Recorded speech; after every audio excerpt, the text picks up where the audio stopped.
Carnoustie, Scotland. Tiger Woods' chances to win the British Open are not good. He shot even par 71 Friday for the second consecutive round and was 7 shots behind leader Kevin Kisner in the late afternoon. On the bright side, over the 147-year history of the British Open, one only has to go back 6 years to find an example of a 42-year-old overcoming a huge deficit after 36 holes to take home the Claret Jug. Ernie Els was 7 shots off the 36-hole lead when he won the 2012 British Open.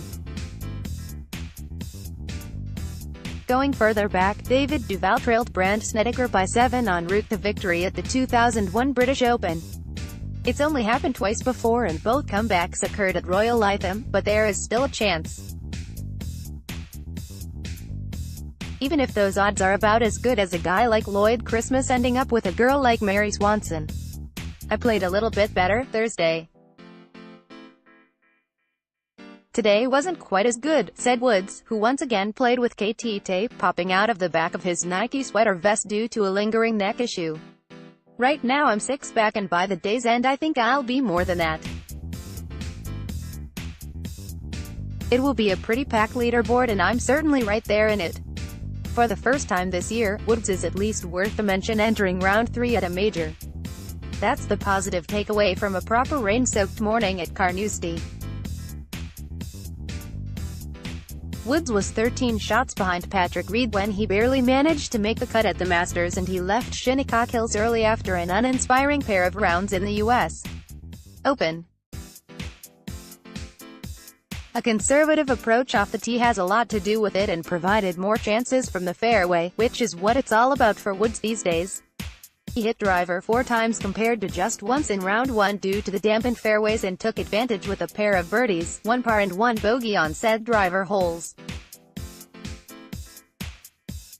Woods hit 11 of 15 fairways in regulation and 13 of 18 greens and bounced back after consecutive bogeys at nose, 2 and 3.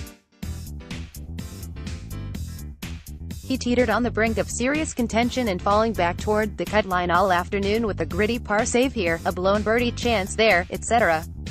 The trouble started with his first driver of the day at the par 4 second hole. He lost it to the right and ended up in some pretty nasty rough off the fairway. It is true that European fans have been ridiculously respectful and don't crack themselves up by shouting tired catchphrases that were never funny to begin with, but they've proved equally clueless as their American counterparts when it comes to getting out of the way of intended ball flight.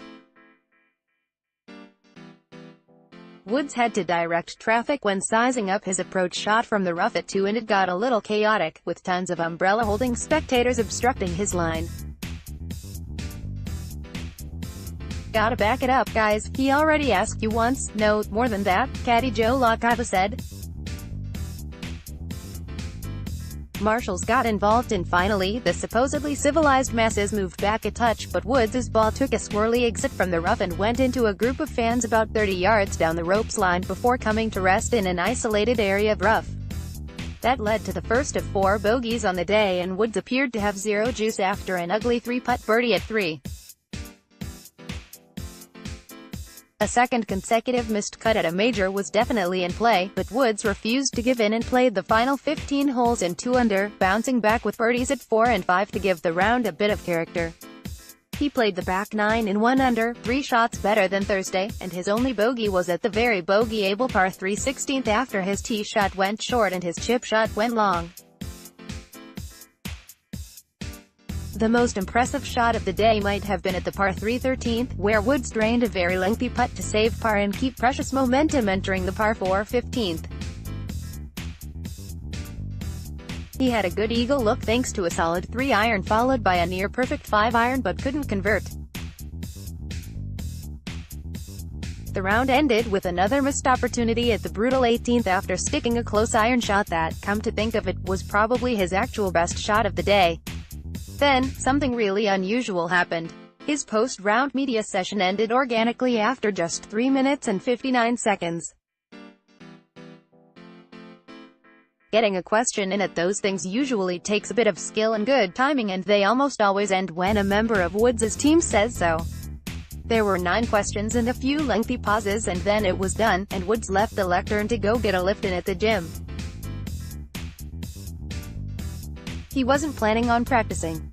Maybe the reason he wasn't practicing and wasn't assaulted with rapid-fire questions is because his overall game has been really solid so far at CARNOUSTIE. Nothing spectacular, just solid. It will take a spectacular round Saturday to get into serious contention come Sunday, but a consistent performance over 4 rounds would represent progress considering Woods' 2 previous major outings this year have been among his worst starts of the season. This week, at least, he gave everyone a reason to keep saying there's a chance.